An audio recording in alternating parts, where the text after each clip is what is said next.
Lying on the southern edge of the Baltic Sea, Gdansk is Poland's principal seaport, and together with the cities of Gdynia and the spa town of Sopot, forms the centre of the country's fourth largest metropolitan area, with a population approaching 1.4 million. From Gdansk Lech Airport, the easiest way to reach the city centre is by train, situated right outside the terminal building. Tickets are around 6.50 zloty, and the city centre train station is called Gdansk Główny. The journey should take approximately 30 minutes on a direct train.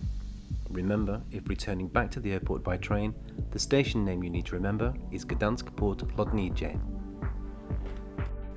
A short walk from the train station is the Old Town, housing some of the city's best eating and drinking establishments, as well as the Old Town Hall, which claims the city's highest tower at 81.5 metres. From here you can access the tower for great views across the city. Passing through the arches of the Green Gate, which was a formal residence for the Polish monarchy, built in the 16th century, brings you to the Mordlava River and more recent additions of a Ferris wheel and a pirate galleon ship.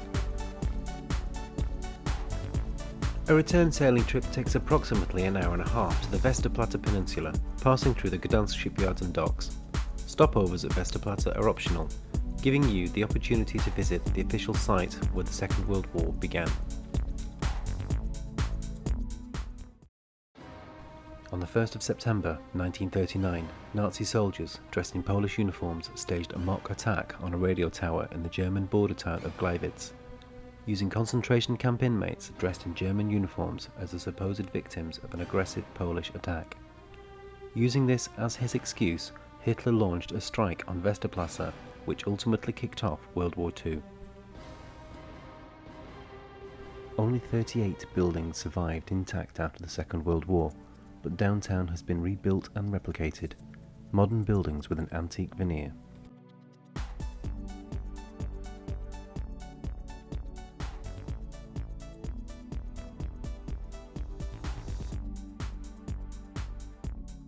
The riverside hosts amber merchants, bars, restaurants, hotels and apartments, but its most famous feature is the crane. This historic building was once the world's biggest crane and was first mentioned in 1397 but rebuilt in 1444 after a fire. Its original purpose was to transfer cargoes and later to erect ships' masts.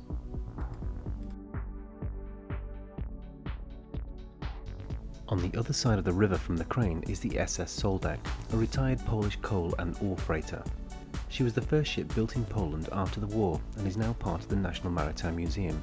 To save you walking to the nearest bridge, a small ferry shuttles passengers across the narrow stretch of river every 15 minutes. St Mary's Church is one of the largest brick churches in the world, dating from the mid-14th century, and can accommodate up to 25,000 people. The interior is decorated with Gothic, Renaissance and Baroque paintings.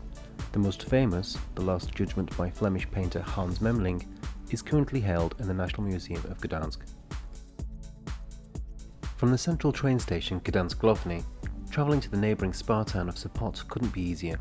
You can purchase your tickets from the ticket desk or automated machines, or for a slightly higher fee from the conductor on the train. Sopot is a small city on the Baltic Sea, only 40 minutes from Gdansk by train. It was the favourite spa town of Emperor Wilhelm II of Germany.